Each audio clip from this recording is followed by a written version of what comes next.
കേണാൻ സാറുമായിട്ടുള്ള ഒരു കെമിസ്ട്രി അല്ല ഇദ്ദേഹത്തോടുള്ള കെമിസ്ട്രി. അദ്ദേഹമായിരുന്നു എന്നുണ്ടെങ്കിൽ കുറച്ചും കൂടെ ഞാനൊന്ന് ഒരു പകച്ചേനേയും തോന്നി. വി കെ പ്രശാന്ത് MLA മേയറായിരുന്ന സമയത്ത് തന്നെ ഞങ്ങൾ നല്ല ഫ്രണ്ട്സായിരുന്നു. ആ ഒരു ഫ്രീഡം എനിക്കൊരു രാഷ്ട്രീയ നേതാവ് എന്നുള്ള നിലയിൽ, രാഷ്ട്രീയക്കാരി എന്നുള്ള നിലയ്ക്ക് കിട്ടുന്നുണ്ട്. അതുകൊണ്ട് പൊളിറ്റിക്സ് എനിക്കിഷ്ടമായി.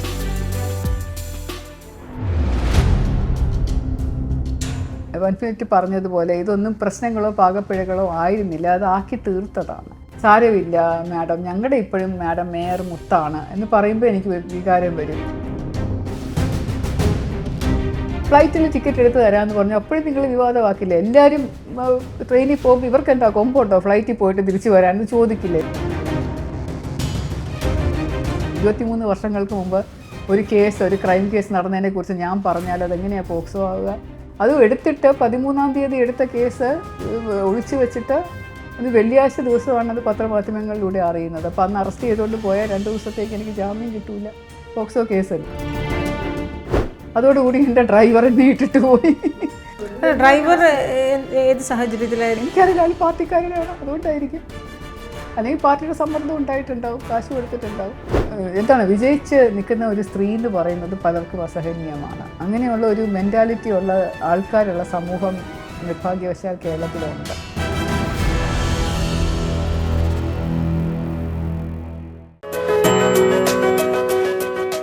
ഇന്ന് നമ്മോടൊപ്പം ചേരുന്നു മുൻ DGP ശ്രീമതി R ശ്രീലേഖ. സ്വാഗതം. Thank you. ഭരണത്തിൽ ഏറാനുള്ളൊരു സാധ്യത എത്രത്തോളമാണ്? ഭരണത്തിൽ ഏറണം എന്ന് തന്നെയാണ് പ്രതീക്ഷ. കാരണം നമ്മുടെ പ്രസിഡന്റ് തന്നെ രാജീവ്ജി തന്നെ പറഞ്ഞല്ലോ, നമ്മൾ മത്സരിക്കുന്നത് ഇത്തവണ വെറും കുറേ സീറ്റുകൾ പിടിക്കാൻ വേണ്ടിയിട്ടല്ല, ഭരിക്കാൻ വേണ്ടിയിട്ടാണ് എന്നുള്ളത് പറഞ്ഞല്ലോ അദ്ദേഹം. അപ്പോൾ അതുകൊണ്ട് ആ ഒരു വലിയ ശുഭപ്രതീക്ഷ വെച്ച് പുലർത്തുന്ന ഒരു പ്രസിഡൻ്റാണ് പാർട്ടിയെ മുന്നോട്ട് നയിക്കുന്നത്. തീർച്ചയായിട്ടും അതിൻ്റെ എല്ലാ പ്രവർത്തകരും അതനുസരിച്ച് പ്രവർത്തിക്കും. അപ്പോൾ കോർപ്പറേഷനിൽ അപ്രതീക്ഷിതമായി കോർപ്പറേഷനിൽ ഒരു ചരിത്ര വിജയം നേടിയതുപോലെ 2026 കേരളത്തിൽ ഒരു ചരിത്ര വിജയം BJP പ്രതീക്ഷിക്കുന്നു, നേടാം. ജനങ്ങൾ കൂടെ ഉണ്ട് എന്നുള്ളൊരു വിശ്വാസം ഞങ്ങൾക്കുണ്ട്. നമുക്കത് വേണം, ആവശ്യമാണ്. കേരളത്തിന് സമയമായി, ആ മാറ്റത്തിനുള്ള സമയമായി. ഇത് ഏറ്റവും നല്ല ഒരു സമയമാണ്. ആ ഒരു വാതിലിങ്ങനെ തുറന്നു കിടക്കുകയാണ്. അതിൻ്റെ ആ ഒരു തുറന്നോ ഇല്ലയോ എന്ന് എനിക്കറിയില്ല, പക്ഷേ അത് തുറക്കാനുള്ള താക്കോല് ജനങ്ങളുടെ കയ്യിലുണ്ട്. അവരത് നല്ല രീതിയിൽ ഉപയോഗിച്ച് കഴിഞ്ഞാൽ ആ ഒരു അവസരവാതിൽ തുറന്ന് ഇരുട്ടിനെ മാറ്റുന്ന വെളിച്ചം ഇങ്ങകത്തേക്ക് പ്രവഹിക്കും. ഇത് അങ്ങേക്ക് 2 എതിരാളികൾ എന്ന് പറയുന്നവർ, അതിൽ 2 പേരും അങ്ങ് ഔദ്യോഗിക പദവിയിലിരുന്ന സമയത്ത്, അതിൽ K മുരളീധരൻ മുൻ മന്ത്രിയാണ്, ഒരുപക്ഷെ അങ്ങ് ഔദ്യോഗിക പദവിയിലിരുന്ന സമയത്തൊക്കെ ഔദ്യോഗികമായി ആ രീതിയിൽ കണ്ടൊരു വ്യക്തിയാണ്. VK പ്രശാന്ത് മേയറായിരുന്നു, അപ്പോഴും താങ്കൾ ഔദ്യോഗിക പദവിയിലായിരുന്നു. അപ്പോൾ അങ്ങനെ ഔദ്യോഗിക പദവിയിൽ താങ്കൾ കണ്ടിരുന്ന 2 വ്യക്തികൾ ഇപ്പോൾ രാഷ്ട്രീയ പ്രതിയോഗികളായി മാറുമ്പോൾ എന്താണ് ഫീൽ ചെയ്യുന്നത്? K മുരളീധരൻ അദ്ദേഹം KPCC പ്രസിഡൻ്റ് ആയിരുന്ന സമയത്തായിരുന്നു തോന്നുന്നു ഞാൻ കൂടുതലും പോലീസിൽ വർക്ക് ചെയ്തിരുന്നത്. അദ്ദേഹം മന്ത്രിയായിരുന്ന സമയത്ത് ഞാൻ CPIയിലോ മറ്റോ ആയിരുന്നു. അദ്ദേഹത്തിൻ്റെ കൂടെ ഞാൻ മന്ത്രി എന്നുള്ള നിലയിൽ, പോലീസ് ഓഫീസർ എന്നുള്ള നിലയിൽ വർക്ക് ചെയ്തിട്ടില്ല. കേണാൻ സാറ് പക്ഷേ ഒരുപാട് നാൾ ഞാൻ അദ്ദേഹത്തിൻ്റെ കൂടെ വർക്ക് ചെയ്തിട്ടുണ്ട്. കേണാൻ സാറുമായിട്ടുള്ള ഒരു കെമിസ്ട്രി അല്ല ഇദ്ദേഹത്തോടുള്ള കെമിസ്ട്രി. അദ്ദേഹമായിരുന്നു എന്നുണ്ടെങ്കിൽ കുറച്ചും കൂടെ ഞാനൊന്ന് ഒരു പകച്ചേനേയും തോന്നുന്നു. പക്ഷേ ഇദ്ദേഹം ഒരു കാഷ്വലാണ്, അതുകൊണ്ട് എനിക്കങ്ങനെ പകർച്ചയോ അങ്ങനെ ഒരു വിഷമമൊന്നുമില്ല. അല്ല, വി കെ പ്രശാന്ത് MLA മേയറായിരുന്ന സമയത്ത് തന്നെ ഞങ്ങൾ നല്ല ഫ്രണ്ട്സായിരുന്നു.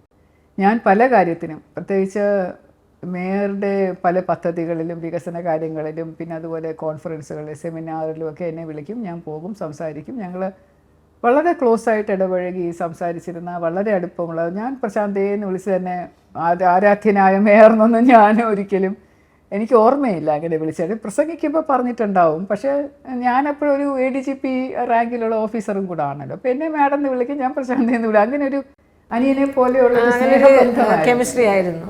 അപ്പോൾ അതുകൊണ്ട് ഇവർ 2 പേരും വെച്ച് നോക്കുമ്പോൾ എനിക്കങ്ങനെ ഒരു ഫോർമാലിറ്റി അവരോട് തോന്നിയിട്ടില്ല. ഇപ്പോഴും ഞങ്ങൾ വഴി വെച്ചൊക്കെ ഇടയ്ക്ക് കാണുമ്പോഴും കൈ പിടിച്ച് കുലുക്കിയാലോ എങ്ങനെ പോകണം പ്രചാരണം എന്നൊക്കെ പറഞ്ഞ് അങ്ങനെയാണ് പിരിയുക ചെയ്യാറ്. K മുരളീധരനുമായിട്ട് എപ്പോഴെങ്കിലും കാണേണ്ടി വന്നോ ഈ സ്ഥാനാർത്ഥി പ്രചാരണമായി ഇറങ്ങിയപ്പോൾ? എപ്പോഴും കാണാറുണ്ട്. ഞങ്ങൾ ഓരോരോ മരണ വീടുകളിൽ പോകുമ്പോഴും അല്ലെങ്കിൽ ഏതെങ്കിലും വിവാഹ സൽക്കാര ചടങ്ങുകൾക്ക് പോകുമ്പോഴും ഈദ് പാർട്ടിക്ക് പോകുമ്പോഴും ഒക്കെ കാണാറുണ്ട്. വളരെ സൗഹൃദം, രാഷ്ട്രീയത്തിനപ്പുറത്തേക്ക് സൗഹൃദം തന്നെയാണ്. സൗഹൃദം എല്ലാവരുമായിട്ടും എനിക്കിപ്പോൾ നല്ല സൗഹൃദം കുറച്ച് നാളായിട്ട്. പ്രത്യേകിച്ചും സർവീസിൽ ഇരിക്കുമ്പോൾ ഞാനൊരു വളരെ ന്യൂട്രൽ ഓഫീസറായിരുന്നതുകൊണ്ട് അങ്ങനെ സൗഹൃദം കീപ്പപ്പ് ചെയ്യാൻ പ്രയാസമായിരുന്നു. പക്ഷേ വിരമിച്ച ശേഷം വളരെ നല്ല സൗഹൃദത്തിലാണ് എല്ലാവരുമായിട്ട് പൊയ്ക്കൊണ്ടിരിക്കുന്നത്. ഇപ്പോൾ പഴയ മന്ത്രിമാർ, ഇപ്പോൾ Saseendran sir, P J Joseph sir, ഇവരൊക്കെ എൻ്റെ മന്ത്രിമാരായിട്ടിരുന്നവരാണ്. അപ്പോൾ ഇവരുമായിട്ട് മോൻസ് ജോസഫ്, ഞാൻ പണ്ട് മോൺസേ എന്ന് വിളിച്ചുകൊണ്ടിരുന്ന ആളാണ്, പക്ഷേ മിനിസ്റ്റർ ആയിരുന്നപ്പോൾ സാറെന്ന് വിളിക്കേണ്ടി വന്നു. പിന്നെ ഇപ്പോൾ വീണ്ടും തിരിച്ച് മോൺസേ എന്ന് വിളി തുടങ്ങി. പി എ ജോസഫ് സാറിനെ ഇപ്പോൾ ഡെയിലി സംസാരിക്കുമ്പോൾ എൻ്റെ മുതിർന്ന ചേട്ടനെ പോലെയാണ് ഞാൻ വിളിക്കുന്നത്. വലിയ വലിയ സംസാരമാണ് ഞങ്ങൾ ഫോണിൽ കൂടെ. അപ്പോൾ അങ്ങനെ വിരമിച്ച ശേഷം വളരെ നല്ല സൗഹൃദ ബന്ധമാണ് കീപ്പപ്പ് ചെയ്യുന്നത്. അങ്ങയുടെ സഹപ്രവർത്തകരായിരുന്നവരും ഇപ്പോൾ ഔദ്യോഗിക പദവിയിൽ ഉള്ളവരൊക്കെ അങ്ങയുടെ ജൂനിയർ ആയിരിക്കുമല്ലോ. അപ്പോൾ അങ്ങ് ഈ പൊളിറ്റിക്സിലോട്ട് ഇറങ്ങിയ സമയത്തുണ്ടാകുന്ന ഒരു പ്ലാറ്റ്ഫോം മാറുമ്പോൾ അത്തരത്തിലുള്ള സൗഹൃദങ്ങൾ ഇപ്പോൾ എങ്ങനെയാണ് അത് കീപ്പ് ചെയ്യുന്നുണ്ടോ? പഴയതുപോലെ തന്നെ പോകുന്നുണ്ട്, ഒരു വ്യത്യാസവും ഇല്ല. ഞാൻ ഇപ്പോൾ എന്ത് കാര്യം വിളിച്ച ഒരു സീനിയർ ഓഫീസറോടോ DGP അടുത്തോ അല്ലെങ്കിൽ ഏതെങ്കിലും ഓഫീസറോടോ പറഞ്ഞു കഴിഞ്ഞാൽ എനിക്കിപ്പോഴും അത് സാധിച്ചു തരും. മറ്റുള്ളവരുടെ കാര്യത്തിലാണെങ്കിൽ ഇനി ഒരു വ്യക്തിക്ക് ഇനി ഒരു പ്രശ്നമുണ്ട്, ഒരു പ്രോബ്ലം ഉണ്ട്, ചെയ്യാമോ എന്ന് ചോദിച്ചു കഴിഞ്ഞാൽ ഒരു ജനപ്രതിനിധി എന്ന നിലയിൽ അല്ല, ജനപ്രതിനിധി എന്നുള്ള രീതിയിലല്ല, ഒരു പോലീസ് ഓഫീസർ എന്നുള്ള റിട്ടയർഡ് ഓഫീസർ എന്നുള്ള രീതിയിൽ അവർ ചെയ്തു തരും. അവർ ബഹുമാനം കാണിക്കുന്നുണ്ട്. അവരെന്നെ പല പരിപാടികൾക്ക് അല്ല, താങ്കൾ അവരെ അപ്രോച്ച് ചെയ്യുന്നത് ഒരു ജനപ്രതിനിധി എന്ന നിലയിൽ താങ്കളുടെ മണ്ഡലത്തിൽ വരുന്ന വിഷയമല്ല. ജനപ്രതിനിധി എന്നുള്ള രീതിയിൽ ഞാൻ ഇത്രയും നാളായിട്ട് അവരെ അപ്രോച്ച് ചെയ്തിട്ടില്ല. 3 മാസമേ ആയിട്ടുള്ളൂ ഞാൻ കൗൺസിലറായിട്ട്. അപ്പോൾ കൗൺസിലർ എന്നുള്ള രീതിയിൽ ഞാൻ ആകെ സംസാരിക്കുന്നത് എൻ്റെ മ്യൂസിയം പോലീസ് സ്റ്റേഷനിലെ SHO ആയിട്ടാണ്. വാർഡിൽ വരുന്ന പ്രശ്നങ്ങൾ അല്ലാതെ എനിക്ക് DGP വിളിക്കേണ്ട സാഹചര്യമില്ല. പക്ഷേ DGP വിളിക്കുന്നത് മറ്റു കാര്യങ്ങൾ, ഇപ്പോൾ എൻ്റെ അടുത്ത് ഇപ്പോഴും മറ്റു പല കൊല്ലത്തുനിന്നും പത്തനംതിട്ടയെന്നും വയനാടെന്നും മലപ്പുറത്തുനിന്നും ഒക്കെ ആളുകൾ പ്രശ്നങ്ങളുമായിട്ട് വരും. ചില സ്ത്രീകൾ വരും പ്രശ്നങ്ങളായിട്ട്, ചിലർ ഫോണിൽ വിളിച്ച് പറയും. അതൊക്കെ ഞാൻ അവരെ ഓഫീസേഴ്സിനെ വിളിച്ച് പറയുമ്പോൾ അവർ വളരെ സൗഹാർദ്ദപരമായിട്ട് യെസ് മാഡം ഞങ്ങൾ നോക്കാമെന്ന് പറയും. ഇതുപോലെ എന്തെങ്കിലും കാര്യം ഞാൻ ഏതെങ്കിലും ഒരു ഓഫീസറെ വിളിച്ച് പറഞ്ഞാലും അത് ആസ് എ പോലീസ് ഓഫീസർ എനിക്ക് ചെയ്ത് കിട്ടുന്നുണ്ട്. ഇപ്പം റോഡ് ഷോയ്ക്ക് വേണ്ടി പോയപ്പോഴും ഞാൻ നോട്ടീസ് ചെയ്യുമായിരുന്നു, ഞാൻ ജംഗ്ഷനിൽ നിൽക്കുന്ന ചില പോലീസുകാർ എന്നെ ഇപ്പോഴും സല്യൂട്ട് ചെയ്യുന്നുണ്ട്. അപ്പോൾ എൻ്റെ കൂടെ ഇരിക്കുന്നവർ ചോദിക്കുന്നു, ഇപ്പോൾ ഞാനൊരു കാൻഡിഡേറ്റായിട്ട് നോമിനേഷൻ ഫയൽ ചെയ്യാൻ പോകുന്നു, അല്ലെങ്കിൽ ഒരു റോഡ് ഷോയിനൊരു എൻ്റെ കാൻഡിഡേച്ചർ അനൗൺസ് ചെയ്തുകൊണ്ട് പോകുന്നു. പക്ഷേ ചില പോലീസ് ഓഫീസേഴ്സ് ഇപ്പോഴും എന്നെ ഞാൻ തിരിച്ചും സല്യൂട്ട് ചെയ്യും എൻ്റെ. അപ്പോൾ അതൊരു വളരെ വളരെ വളരെ സൗഹാർദ്ദം, ഭയങ്കര ഒരു അഭിമാനം തോന്നുന്ന ഒരു കാര്യം. അപ്പോൾ താങ്കൾ എന്തായാലും വാർഡിലെ പ്രശ്നങ്ങൾ പറയാനായിട്ട് ആദ്യം വിളിക്കുന്നത് മ്യൂസിയം SHO ആയിരിക്കും. പക്ഷെ അവരുടെ ഭാഗത്ത് നോക്കുമ്പോഴത്തേക്ക് അവർ ആരാധിക്കുന്ന അല്ലെങ്കിൽ അവർ ബഹുമാനിച്ചിരുന്ന സംസ്ഥാനത്തെ ആദ്യ വനിത IPS ഓഫീസറാണ്, DGP ആണ്. അപ്പോൾ അതുകൊണ്ട് തന്നെ അവർ ആ രീതിയിലായിരിക്കും സാധാരണ ഒരു വാർഡ് കൗൺസിലർ വിളിക്കുന്നത്. ഇലക്ഷൻ വന്നപ്പോൾ ഒരു കള്ള കേസ് എടുത്തു, പോക്സോ കേസ്. അത് പിന്നെ അവരുടെ സ്വാഭാവിക ഒരു പരാതി വരുമ്പോൾ അതിൻ്റെ അല്ല അവർ നിസ്സഹായരായി പോയതുകൊണ്ടായിരിക്കും എന്നാണ് എനിക്ക് വിശ്വസിക്കാൻ ഇഷ്ടം. അങ്ങനെ ഒരു സാഹചര്യത്തിൽ അവർക്ക് ചെയ്യേണ്ടി വന്നു എന്നുള്ളത്. ചിലപ്പോൾ പലപ്പോഴും ഇങ്ങനെ ഇതുപോലെ സാഹചര്യങ്ങൾ ഉണ്ടാവാറുണ്ടല്ലോ. അതിപ്പോൾ താങ്കൾ പറഞ്ഞതുപോലെ VK പ്രസാദ് ഏറ്റവും ഒരു അനിയനെ പോലെ കരുതിയിട്ടും അന്ന് ആ ഒരു ഇഷ്യൂ ഉണ്ടായില്ലേ, ആ ഓഫീസ് ഒഴിയേണ്ടി വരുന്നൊരു സമയത്തുണ്ടായിരുന്ന വിവാദമൊക്കെ, പിന്നീട് ആ വിവാദമൊക്കെ മാറി. അപ്പോൾ അത്തരത്തിൽ പൊടുന്നതിന് നമ്മൾ രാഷ്ട്രീയത്തിലേക്ക് ഇറങ്ങുമ്പോൾ അത് നമ്മൾ എന്തും ഫേസ് ചെയ്യാൻ തയ്യാറായി വരണമെന്ന് ആണല്ലോ രാഷ്ട്രീയം. അപ്പോൾ ഇപ്പോൾ ഒരു 3 മാസം പിന്നിടുമ്പോൾ താങ്കൾ പൂർണ്ണമായും ഇത് രണ്ടിനെ എങ്ങനെയാണ് കമ്പയർ ചെയ്യുന്നത്? പൂർണ്ണമായും ഒരു രാഷ്ട്രീയക്കാരിയായി മാറിയോ?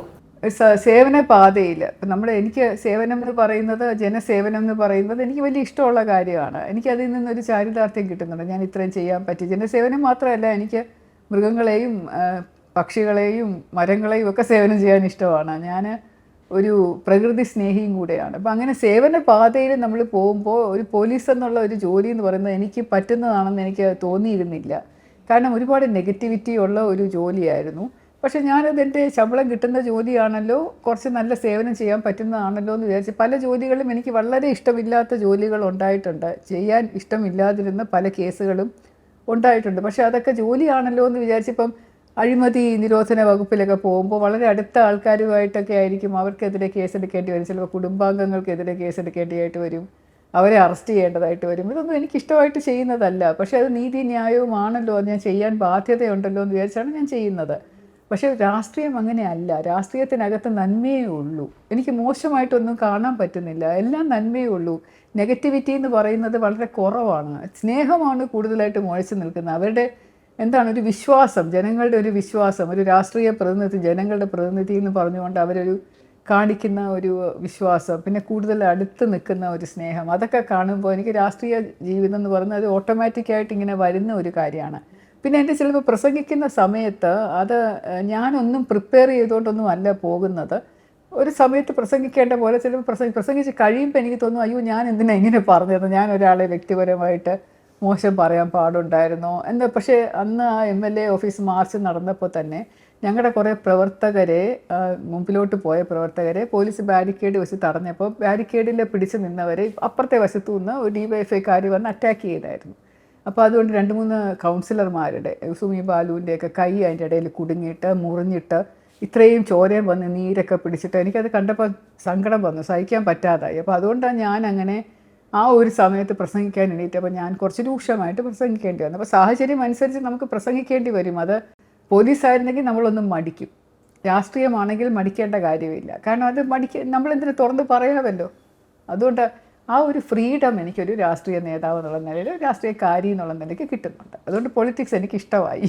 പക്ഷേ എന്നാൽ പോലും എവിടെയൊക്കെയോ തുടങ്ങിയ സമയത്ത് ചിലപ്പോൾ ഒരു പാകപ്പിഴകൾ അറിയാതെ പോലെയൊക്കെ വന്നിട്ടുണ്ട്. കാരണം ആ സമയത്ത് അങ്ങ് പ്രധാനമന്ത്രി വന്ന സമയത്ത് താങ്കൾ മാറി നിന്നത് വലിയ രീതിയിൽ സോഷ്യൽ മീഡിയ ചർച്ചയായി. താങ്കൾ പിന്നീട് അത് എന്തായിരുന്നു യഥാർത്ഥത്തിൽ സംഭവിച്ചെന്ന് വന്നു.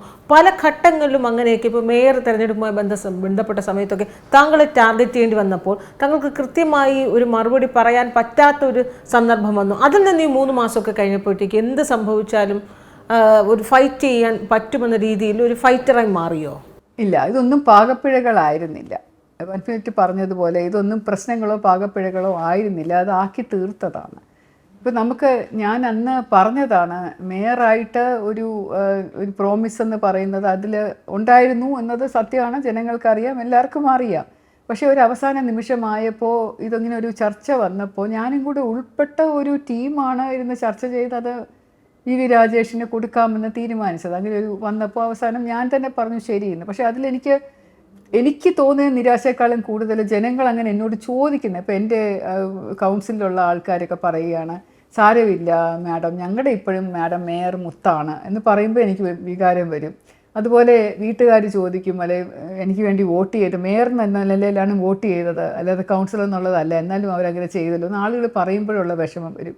അപ്പോൾ അങ്ങനെ ഞാനൊരു ഇങ്ങനെ എനിക്ക് ഓക്കെ ആയിരുന്നെങ്കിലും മറ്റുള്ളവർ പറയുന്നത് കേട്ടുള്ള അങ്ങനെയുള്ള, ഇപ്പം പത്രക്കാരായിരുന്നു അതിൻ്റെ ഒരു വലിയൊരു പങ്ക് വഹിച്ചത്. അവരിങ്ങനെ ചോദിച്ചുകൊണ്ടിരുന്നു, എന്താണ് ചോദിച്ചുകൊണ്ടിരുന്നു. മീഡിയയിലൂടെയുള്ള ഒരു ഇത് വരുമ്പോൾ എനിബഡി വുഡ് ഗെറ്റ് നെഗറ്റിവിറ്റി അവർക്ക് വരുമല്ലോ. അപ്പോൾ ആ ഒരു സമയത്ത് ഞാൻ ഡള്ളായിരുന്നു. കൂടാതെ നല്ല അസുഖം വന്നു, പനി പിടിച്ച്. അത് പനി വന്നത് പോലും മേയറാക്കാത്തത് കൊണ്ടാണെന്ന് പരത്തിയവരാണ് മീഡിയക്കാർ. അതല്ല, ശരിക്കും വൈറൽ ഫീവർ ആയിരുന്നു. അങ്ങനെയുള്ളൊരു സാഹചര്യത്തിൽ കൂടെ പോയി പ്രധാനമന്ത്രിയുടെ സമയത്ത് ഞാൻ പറഞ്ഞതാണ്, എനിക്ക് കിട്ടിയ സ്ഥാനം എന്ന് പറയുന്നത് അദ്ദേഹത്തെ പോയി, എനിക്കങ്ങനെ ഒരു ശീലമില്ല. ഇപ്പോഴാണെങ്കിലും ഞാൻ അങ്ങനെ ചെയ്യില്ല. എനിക്ക് അങ്ങോട്ട് പോയി ഒന്നും ചോദിച്ച് നേടിയെടുക്കാൻ അറിയില്ല. എനിക്ക് പുറകെ നടന്നിങ്ങനെ ഗ്ലോബൽ ചെയ്യാനായിട്ട് അറിയില്ല, ആരുടെയാണെങ്കിലും അറിയില്ല. പക്ഷേ മോദിജിക്ക് എന്നെ നല്ലപോലെ അറിയാം. മോദിജിക്ക് ഞാൻ ADGP ഇൻ്റലിജൻസ് ആയിരിക്കുന്നതിന് മുമ്പ് തന്നെ, ഞാൻ ക്രൈംബ്രാഞ്ച് IG ആയിരിക്കുന്ന സമയം തന്നെ മോദിജിയുമായിട്ട് കണ്ടിട്ട് ഒരുമിച്ച് ഫോട്ടോ ഉള്ളതാണ്. ഞാനൊന്നും പബ്ലിഷ് ചെയ്തിട്ടില്ല, അതൊന്നും വിറ്റ് കാശാക്കിയിട്ടില്ല. ഞങ്ങൾക്കറിയാം, മോദിജിക്ക് എൻ്റെ പേരും അറിയാം, എന്നെ നല്ലപോലെ അറിയുകയും ചെയ്യാം, സംസാരിക്കാറുണ്ട്, എല്ലാം അറിയാം. അദ്ദേഹത്തിന് എന്നെ അറിഞ്ഞുകൂടാഞ്ഞിട്ടൊന്നുമല്ല ഞാൻ മാറി നിന്നത്. അന്ന് that was the proper thing to do. അതുകൊണ്ടാണ് മാറി നിന്നത്. കാരണം അത് അവിടെ സ്ഥാനം എന്ന് പറയുന്നത് മേയർക്കും ഡെപ്യൂട്ടി മേയർക്കും ബാക്കിയുള്ള നേതാക്കൾക്കുമാണ് അവിടെ ഇമ്പോർട്ടൻസ് ഉള്ളത്. എനിക്കവിടെ ഒരു വൈസ് പ്രസിഡൻ്റ് എന്നുള്ള സ്ഥാനമേ ഉള്ളൂ. അതുകൊണ്ട് ഞാൻ അവിടെ ഇടയ്ക്കൂടെ കയറി മെഴുകാൻ പോയില്ല, അത്രേ ഉള്ളൂ. അതാണ് നിങ്ങളത് വേറെ രീതിയിൽ വ്യാഖ്യാനിച്ചത്. പിന്നെ ഡൽഹി പോകുന്ന സമയത്ത് എൻ്റെ അമ്മയ്ക്ക് തീരെ വയ്യായിരുന്നു. എനിക്ക് അത്രയും നേരം മാറി നിൽക്കാനുള്ള സ്ഥിതിയില്ലായിരുന്നു. അന്ന് ഞാൻ ട്രെയിനിൽ പോകാനായിട്ട് തിരിച്ചു വരാനായിട്ട് ഒരുപാട് സമയമെടുക്കും. അപ്പോൾ അതിൻ്റെ അമ്മയെ ആശുപത്രിയിലേക്ക് ആക്കിയിരുന്നെങ്കിൽ ഹോസ്പിറ്റലിൽ ആക്കേണ്ടി വരികയും ചെയ്തിരുന്നു. ആ ഒരു അവസരത്തിൽ എനിക്ക് മാറി നിൽക്കാനുള്ള ബാധ്യത ഒരു മനസ്സ് പറയില്ലല്ലോ. ഫ്ലൈറ്റിൽ ടിക്കറ്റ് എടുത്ത് തരാമെന്ന് പറഞ്ഞു, അപ്പോഴും നിങ്ങൾ വിവാദമാക്കില്ല. എല്ലാവരും ട്രെയിനിൽ പോകുമ്പോൾ ഇവർക്ക് എന്താ കൊമ്പുണ്ടോ ഫ്ലൈറ്റിൽ പോയിട്ട് തിരിച്ചു വരാമെന്ന് ചോദിക്കില്ലേ മീഡിയക്കാർ. അതുകൊണ്ട് ഞാൻ പറഞ്ഞു ഫ്ലൈറ്റ് വേണ്ട. MR ഗോപനും പോയില്ല, ഞാനും പോയില്ല. പക്ഷേ MR ഗോപൻ പോകാത്തത് വാർത്തയായില്ല, RC-യിലേക്ക് പോകാത്തത് വാർത്തയായി. അതാണ് ഞാൻ പറയുന്നത്. എല്ലാവരും കൂടെ ചേർന്ന് ടാർഗറ്റ് ചെയ്തിരുന്ന ഒരു രീതി ഉണ്ടായിരുന്നു, അതായിരുന്നു മോശമായി മാറിയത്. പക്ഷെ അന്നും ഈ മേയർ സ്ഥാനത്ത് നിന്നൊക്കെ മാറുന്ന സമയത്തും എല്ലാവരും പറഞ്ഞിരുന്നത് വട്ടിയൂർക്കാവ് RC-യിലേക്ക് മത്സരിക്കും, അങ്ങനെ ഒരു ലക്ഷ്യം BJPക്ക് ഉണ്ടായിരുന്നു. പക്ഷെ അത് കറക്റ്റാണെന്ന് ഇപ്പോൾ ഈ ഡിസിഷനിലൂടെ അങ്ങയുടെ സ്ഥാനാർത്ഥിത്വം പ്രഖ്യാപിച്ചപ്പോൾ അന്ന് പാർട്ടി എടുത്തൊരു ഡിസിഷൻ ഇതായിരുന്നു എന്ന് ഇപ്പോൾ ബോധ്യപ്പെട്ടില്ലേ? അതെ, അന്ന് പിന്നെ എല്ലാവരും നിങ്ങൾ മാധ്യമങ്ങളിൽ തന്നെ പറഞ്ഞത് ഞാനൊരു അധികാരമോഹിയാണ് എന്നൊക്കെയുള്ളൊരു വാർത്ത അന്ന് ചോദിച്ചിരുന്നു. ഒരു ചാനലിലൂടെ തന്നെ ചോദിച്ചു, നിങ്ങൾക്ക് മേയറാക്കാൻ പറ്റാത്തതിൻ്റെ പ്രതിഫലമായിട്ട് അല്ലെങ്കിൽ ഒരു പശ്ചാത്താപമായിട്ട് വട്ടിയൂർക്കാവ് തരില്ലേ എന്ന് ചോദിച്ചു. അപ്പോൾ അങ്ങനെ ഒരു സാധനത്തിന് ഞാൻ അധികാരമോഹിയല്ല, ഞാനൊന്നും ചോദിച്ചിട്ടില്ല. അപ്പോൾ എനിക്ക് നിങ്ങളാരും വിഷമിക്കട്ടെ, എനിക്ക് ആ സ്ഥാനം വേണ്ട എന്നാണ് ഞാൻ തുറന്നു പറഞ്ഞത്. എനിക്ക് വട്ടിയൂർക്കാവിൽ മത്സരിക്കാനായിട്ട് താല്പര്യമൊന്നുമില്ല, ഞാൻ ഇതിൽ ഹാപ്പിയാണ്, തരുന്ന സ്ഥലത്ത് നിൽക്കാനായിട്ട് ഹാപ്പിയാണ്. അതാണ് ഞാൻ അന്ന് പറഞ്ഞത്. അത് ആ സമയത്ത് എൻ്റെ ശരിക്കും അത് ഒരു 1 നേഷൻ 1 ഇലക്ഷൻ എന്നുള്ള സമ്പ്രദായത്തിൽ വിശ്വസിച്ചിരുന്ന ആളായത്. പക്ഷേ അത് തദ്ദേശ സ്ഥാപനങ്ങളിൽ ബാധകമല്ല, അത് നിലവിലെ നിയമമായിട്ടും ഇല്ല. ഇതൊക്കെയാണ് എന്നോട് പിന്നീട് എന്നെക്കൊണ്ട് സമ്മതിപ്പിക്കാനുള്ള കാരണം. ഇപ്പം BJPയുടെ തന്നെ സംസ്ഥാന കേന്ദ്ര നേതൃത്വം പിന്നീട് എൻ്റെ അടുത്ത് വന്ന് പറഞ്ഞത്, ഞങ്ങളുടെ മനസ്സിൽ ശ്രീലേഖാജി നിൽക്കണം, വട്ടിയൂർക്കാവിൽ സ്ഥാനാർത്ഥിയായിട്ട് നിൽക്കണം എന്നൊരാഗ്രഹമുണ്ട്, അതൊന്നും കൊണ്ടുമല്ല, it is because we want you as an MLA, അതുകൊണ്ട് നിൽക്കണം എന്ന് പറഞ്ഞതുകൊണ്ട് ആ ഒരു ട്രസ്റ്റ് എനിക്ക് പിന്നെ വിലയ് ചെയ്യാൻ പറ്റില്ല. ആ ഒരു വിശ്വാസം എന്നെ ലയിപ്പിച്ചതല്ലേ, അപ്പോൾ അതെനിക്ക് പറ്റില്ലല്ലോ. പഴയതുപോലെ വീണ്ടും ഞാൻ സ്ഥാനമുഖിയല്ല, അതുകൊണ്ട് എനിക്ക് വേണ്ടെന്ന് അവരുടെ മുഖത്ത് അത് പറയുന്ന ഒരു പാർട്ടി അച്ചടക്കത്തിന് വഴങ്ങുന്ന ഒരു വ്യക്തിക്ക് ചേർന്നതല്ലല്ലോ. അതുകൊണ്ട് ഞാനത് സർവാത്മന സ്വീകരിച്ച്, പിന്നെ അതുമല്ല അതിൻ്റെ ഇടയിൽ കൂടെ ഹാരാസ്മെൻറ്റ് ഉണ്ടായി, മാധ്യമങ്ങളിലൂടെ ഹാരാസ്മെൻറ്റ് ഉണ്ടായി, പിന്നെ പോക്സോ കേസ് എടുത്തു നിൽക്കുമോ എന്നുള്ള പേടി കാരണം എനിക്കെതിരെ ഒരു വട്ടിയൂർക്കാവിൽ എങ്ങാനും ഒരു മത്സരിച്ചാലോ എന്നുള്ള പേടി കൊണ്ടാണ് എനിക്കെതിരെ ആ കേസ് തന്നെ ഉണ്ടാക്കാൻ കാരണം. അല്ലെങ്കിൽ ആര് കേസ് എടുക്കാൻ പോടും? 23 വർഷങ്ങൾക്ക് മുമ്പ് ഒരു ക്രൈം കേസ് നടന്നതിനെക്കുറിച്ച് ഞാൻ പറഞ്ഞാൽ അതെങ്ങനെയാണ് പോക്സോ ആവുക? പോക്സോ ആക്ട് അന്ന് വന്നിട്ടേ ഇല്ല, 2013 കേസാണ്. പോക്സോ ആക്ട് എന്ന് പറയുന്നത് 2013 പോക്സോ ആക്ട് വരുന്നത്. 23 വർഷങ്ങൾക്ക് മുമ്പ് ഒരു കേസ് നടന്നാൽ പോക്സോ ആക്ട് ഇല്ലാത്ത ഒരു കാര്യം പറഞ്ഞാൽ എങ്ങനെയാണത് പോക്സോ വരുന്നത്? പോലീസ് എന്തിനാണത് കേസ് എടുക്കുന്നത്? അതും എടുത്തിട്ട് 13-ാം തീയതി എടുത്ത കേസ് ഒളിച്ചു വെച്ചിട്ട് അത് വെള്ളിയാഴ്ച ദിവസമാണ് അത് പത്രമാധ്യമങ്ങളിലൂടെ അറിയുന്നത്. അപ്പോൾ അന്ന് അറസ്റ്റ് ചെയ്തുകൊണ്ട് പോയാൽ 2 ദിവസത്തേക്ക് എനിക്ക് ജാമ്യം കിട്ടൂല, പോക്സോ കേസല്ലേ. അപ്പോൾ ഇതുപോലെയുള്ള കളികൾ കാണുമ്പോഴാണ് നമുക്ക് തോന്നുന്നത്, എന്താണ് ഇവർ ഇത്ര പേടിക്കാൻ? അങ്ങനെയാണെങ്കിൽ അത് വിട്ട് കളയുന്നത് ശരിയല്ലല്ലോ. എനിക്ക് വട്ടിയൂർക്കാവ് തരുവാണെങ്കിൽ ഞാൻ മത്സരിക്കും എന്ന് ഞാൻ തുറന്ന് പറഞ്ഞു. അതോടുകൂടി എൻ്റെ ഡ്രൈവർ എന്നെ ഇട്ടിട്ട് പോയി. എത്രയോ നാൾ 3 വർഷം എൻ്റെ ഇവിടെ നിന്ന് ഡ്രൈവർ അന്ന് രാത്രി എന്നെ വിളിച്ചു പറയാം, ഞാൻ നാളെ തൊട്ട് വരില്ല മാഡം. പിന്നെ എനിക്ക് വേറെ ഡ്രൈവറെ അന്വേഷിച്ച് നടക്കുക, എന്ത് കഷ്ടപ്പാടാണ് ഓരോ. ഡ്രൈവർ ഏത് സാഹചര്യത്തിലായിരുന്നു എനിക്കറിയില്ല, അതിൽ പാർട്ടിക്കാരനാണ്, അതുകൊണ്ടായിരിക്കും. അല്ലെങ്കിൽ പാർട്ടിയുടെ സമ്മർദ്ദം ഉണ്ടായിട്ടുണ്ടാവും, കാശ് കൊടുത്തിട്ടുണ്ടാവും. ഒരു കാരണവുമില്ല. അന്ന് രാത്രി 11 മണിയായപ്പോൾ എന്നെ വിളിച്ച് പറയുന്നു, നാളെ രാവിലെ മുതൽ ഞാൻ വരുന്നില്ല. വർഷങ്ങളോളം ഉണ്ടായിരുന്ന ഡ്രൈവറല്ലേ? 3-4 വർഷമായിട്ട് എൻ്റെ കൂടെ ഉണ്ടായിരുന്ന ആളാണ്. അതായത് സർക്കാരിൻ്റെ ഞാൻ സ്വന്തമായിട്ട് കാശ് കൊടുത്ത് ശമ്പളം കൊടുത്ത് നിർത്തിയിരിക്കുന്ന ആള്. പുള്ളി ഏതെങ്കിലും CPM ബന്ധമുണ്ട് എന്നാണ്? CPM ആണോ കോൺഗ്രസ് ആണോ എന്ന് എനിക്കറിയില്ല, എന്നോടൊന്നും പറഞ്ഞിട്ടില്ല. കൗൺസിലർ ഇലക്ഷൻ നിന്നപ്പോഴും ആൾ എൻ്റെ കൂടെ വളരെ ആത്മാർത്ഥതയോടുകൂടി നിന്നതാണ്. പെട്ടെന്ന് ഞാൻ വട്ടിയൂർക്കാവിൽ ഞാൻ മത്സരിക്കും എന്ന് പറഞ്ഞ ആ സമയത്താണ് ആളെന്നെ ഇട്ടിട്ട് പോയത്. ആളന്ന് രാത്രി വിളിച്ചു, ഒരു കാരണവുമില്ലാതെ ഞാൻ നാളെ മുതൽ വരുന്നില്ല എന്ന് പറഞ്ഞു. It's not easy. ഒരു ഡ്രൈവർ അങ്ങനെ വിട്ടിട്ട് പോകുമ്പോൾ നമുക്ക് പുതിയ ഒരാളെ കണ്ടുപിടിച്ച്, ഞാൻ അതുപോലെ കാറിലിരുന്ന് എന്തൊക്കെ കാര്യങ്ങൾ പറഞ്ഞിട്ടുണ്ടാവും, ഓരോരുത്തരോട് ഫോണിൽ സംസാരിച്ചിട്ടുണ്ടാവും. അപ്പോൾ നമ്മളുടെ വിശ്വാസത്തിൻ്റെ പുറത്തല്ലേ ഇതൊക്കെ ചെയ്യുന്നത്. കാശ് കൊടുത്ത് കേരളത്തിലെ സോഷ്യൽ മീഡിയ ഒരു വിഭാഗം താങ്കളെ ടാർഗറ്റ് ചെയ്യുന്നു എന്ന് എപ്പോഴെങ്കിലുമൊക്കെ തോന്നിയിട്ടുണ്ടോ? കാരണം പ്രത്യേകിച്ച് രാഷ്ട്രീയത്തിലേക്ക് വന്നപ്പോൾ താങ്കൾ വല്ലാണ്ട് അങ്ങനെ ഫോക്കസ് ചെയ്യുന്നു, ടാർഗറ്റ് ചെയ്യുന്നു. കാരണം അവസാന നിമിഷം ഇപ്പോൾ ഗണേഷ് കുമാറിൻ്റെ ഫാമിലി ഇഷ്യൂ ഉണ്ടായ സമയത്ത് പോലും കൂടുതലൊരു അട്രാക്ഷൻ താങ്കളിലേക്ക് വന്നു. അത് താങ്കളാണ് അതിനകത്ത്, പിന്നെ താങ്കളെ വിളിച്ചിരുന്നു അദ്ദേഹത്തിൻ്റെ ഭാര്യ എന്ന് പറഞ്ഞ് പിന്നെ ചർച്ചയൊക്കെ താങ്കളെ ചുറ്റിപ്പറ്റിയൊക്കെ ഉണ്ടാകുന്നു. സർവീസിലുടനീളം എനിക്ക് അങ്ങനെ പ്രശ്നങ്ങൾ ഉണ്ടായിട്ടുണ്ട്. ആദ്യത്തെ വനിതാ IPS ഓഫീസറായിട്ട് ഞാൻ വന്നപ്പോൾ മുതൽ എനിക്കെതിരെ ഇങ്ങനെ ഇതുപോലെ ടാർഗറ്റഡ് അറ്റാക്സ് ഉണ്ടാകുന്നുണ്ട്. അത് ചില കോണുകളിൽ നിന്ന് ആൾക്കാർക്ക് ഇഷ്ടമില്ലാത്തവർ ചെയ്യുന്നുണ്ട്. അപ്പോൾ ഇപ്പോഴും എനിക്ക് തോന്നുന്നു, ഇപ്പം നമ്മൾ പോലീസിലിരിക്കുമ്പോൾ ഒരുപാട് ശത്രുക്കൾ നമ്മൾ അറിയാതെ തന്നെ ഉണ്ടാക്കും. എല്ലാ കേസിലും നമുക്ക് രണ്ടുപേരെയും പ്ലീസ് ചെയ്യുന്ന നടപടി എടുക്കാൻ പറ്റില്ലല്ലോ. കേസുകളിൽ പ്രതികളുണ്ടാവില്ലേ, അറസ്റ്റ് ചെയ്യേണ്ടി വരില്ലേ, ചിലപ്പോൾ അവർ ജയിലിലാക്കേണ്ടി വരില്ല. അങ്ങനെ ഒരുപാട് ശത്രുക്കൾ എനിക്കുണ്ട്. അപ്പോൾ അവരൊക്കെയാണ് ചെയ്യുന്നതെന്നാണ് ഞാൻ ധരിച്ചിരുന്നത്. പക്ഷേ ജയിലിൽ ഞാൻ പോയി ജോലി ചെയ്തിരുന്ന സമയത്ത് എനിക്ക് മനസ്സിലായി, ഞാൻ അറസ്റ്റ് ചെയ്ത പ്രതികൾക്ക് പോലും എന്നോട് ഇത്രയധികം ദേഷ്യമില്ല, പക്ഷേ വേറെ കുറേ ആൾക്കാർക്ക് എന്നോട് ഭയങ്കര വിരോധമാണ്. Because I'm a successful woman. എന്താണ് വിജയിച്ച് നിൽക്കുന്ന ഒരു സ്ത്രീ എന്ന് പറയുന്നത് പലർക്കും അസഹനീയമാണ്. അങ്ങനെയുള്ള ഒരു മെൻറ്റാലിറ്റി ഉള്ള ആൾക്കാരുള്ള സമൂഹം നിർഭാഗ്യവശാൽ കേരളത്തിലുണ്ട്. അതുകൊണ്ടായിരിക്കണം എന്ന് തോന്നുന്നുണ്ട് എനിക്ക്. അല്ലെങ്കിൽ ഇതുപോലെ ടാർഗറ്റഡ് അറ്റാക്ക് എനിക്കെതിരെ വരേണ്ട. ഇപ്പോൾ എനിക്കെതിരെ ആ കേസ് കൊടുത്തു എന്ന് പറയുന്ന വ്യക്തി ഒരു R. ജയചന്ദ്രൻ നായർ, അദ്ദേഹത്തിൻ്റെ പരാതിയുടെ പുറത്താണ് കേസെടുത്തത്. ഞാൻ അദ്ദേഹത്തെ കണ്ടിട്ട് പോലുമില്ല, അദ്ദേഹം ആരാണെന്ന് എനിക്കറിയില്ല. അദ്ദേഹം TV-യിൽ വരുമ്പോഴാണ് ഞാൻ കാണുന്നത്. ആരാണ് വ്യക്തി, എന്തുകൊണ്ടാണ് അദ്ദേഹത്തിന് എന്നോട് ഇത്രയധികം ദേഷ്യം എനിക്കറിയില്ല. ഞാൻ സർവീസിൽ ഉടനീളം ഇരുന്നപ്പോൾ എനിക്കെതിരെ പരാതി കൊടുത്തിട്ടുള്ള ജോമൻ പുത്തമ്പുരയ്ക്കൽ, നവാസ് ഷെരീഫ് എന്നൊക്കെ പറഞ്ഞ കുറേ വ്യക്തികളുണ്ടല്ലോ. ഇവരുമായിട്ട് എനിക്ക് വളരെ നല്ല സൗഹൃദമേ ഉണ്ടായിരുന്നുള്ളൂ. ഒരിക്കലും അവരുടെ ശത്രുത ഞാൻ ഏറ്റെടുത്തിട്ടില്ല. അവരെ പറ്റി ഒരു മോശവും ഞാൻ ചെയ്തിട്ടുമില്ല. വരുന്ന പരാതികൾ ചിലപ്പോൾ നമ്മൾ അന്വേഷിക്കേണ്ടി വന്നു. പക്ഷേ അതുകൊണ്ട് അവരെനിക്കെതിരെ കള്ളമായിട്ട് എന്തുകൊണ്ട് ഇങ്ങനെ ചെയ്യണം, ടാർഗറ്റ് ചെയ്യണം? ഇപ്പോൾ ഈ എനിക്കെതിരെ വരുന്ന ട്രോളുകളും ഈ സോഷ്യൽ മീഡിയയിലൂടെ വരുന്ന പേരുകളും പലതും കള്ളമായിരിക്കും, പുറകിൽ വേറെ ആരെങ്കിലും ആയിരിക്കും. പക്ഷേ എന്നാലും അവർ എന്തിനിത് ചെയ്യുന്നു എന്ന് എനിക്ക് അറിഞ്ഞൂടാ. ഞാൻ ആരും ശത്രുത ഉണ്ടാക്കിയിട്ടില്ല. പക്ഷേ there are some people who dislike women who ഇതുപോലെ ശക്തരായിട്ടുള്ള സ്ത്രീകൾ പൊങ്ങി വരുന്നത് ഇഷ്ടമില്ലാത്ത കുറച്ച് പേരുണ്ട്. അപ്പോൾ അവരായിരിക്കും അതിൻ്റെ പുറകിൽ നിന്ന് എനിക്ക് പറയാനുണ്ട്. ഇപ്പോഴും നമ്മുടെ സ്ത്രീ ശാക്തീകരണം അല്ലെങ്കിൽ സ്ത്രീകൾ പ്രധാനപ്പെട്ട പദവിയിൽ വരുന്നതിനെ രാഷ്ട്രീയ ബൗദ്ധികമുള്ള മലയാളികൾക്ക് ഇപ്പോഴും അംഗീകരിക്കാൻ കഴിയുന്നില്ല. ഇതെന്ത് തോന്നുന്നു? What do you think? ഒരു മിടുക്കിയായിട്ടുള്ള ഒരു മാധ്യമപ്രവർത്തകയെ നല്ല സക്സസ്ഫുള്ളായിട്ട് പോയാൽ അംഗീകരിക്കുമോ? ഫുള്ളായിട്ട് അംഗീകരിക്കുമോ? പ്രശ്നങ്ങളുണ്ടാവില്ലേ? What is your experience? ഏത് ഫീൽഡിലാണെങ്കിലും നോക്കൂ, ഏത് ഫീൽഡിൽ, സിനിമ ഫീൽഡിലാണെങ്കിൽ നോക്കിക്കോളൂ, ജുഡീഷ്യൽ ഫീൽഡിലാണെങ്കിൽ നോക്കിക്കോളൂ, പൊളിറ്റിക്സിൽ നോക്കിക്കോളൂ. പൊളിറ്റിക്സിൽ ഇപ്പോഴും അർഹമായ സ്ഥാനം കിട്ടുന്നുണ്ടോ? എവിടെ വേണമെങ്കിലും നോക്കൂ. പോലീസിൽ ഒട്ടുമില്ല, സർക്കാർ ജോലിയിലുണ്ടോ? എവിടെ വേണമെങ്കിലും നോക്കിക്കോളൂ. സമൂഹത്തിൽ ഉടനീളം അങ്ങനെയല്ലേ? കേരളത്തിൽ കുറച്ച് കൂടുതലാണ്. മറ്റു പല സ്ഥലത്തും കുറച്ചും കൂടെ ബെറ്ററായിട്ട് സ്ത്രീകൾക്ക് ഉയർന്നു വരാൻ പറ്റും. പക്ഷേ കേരളത്തിൽ എനിക്ക് സംഭവം ഇത്, ഞാൻ ഡൽഹിയിൽ ജോലി ചെയ്തിട്ടുള്ളപ്പോഴൊന്നും എനിക്ക് അങ്ങനെ ഒരു ഡിസ്ക്രിമിനേഷൻ ഉണ്ടെന്ന് തോന്നിയിട്ടില്ല. പക്ഷേ കേരളത്തിൽ ഉടനീളം സർവീസിൽ 10 വർഷം കൊണ്ട് ഞാനത് നേരിടാൻ എങ്ങനെയാണെന്ന് പഠിച്ചു. പക്ഷേ എല്ലായിടത്തും ഉണ്ട് ഇത് ഒരു കൂട്ടം ആൾക്കാർക്ക് അത് സഹിക്കത്തില്ല.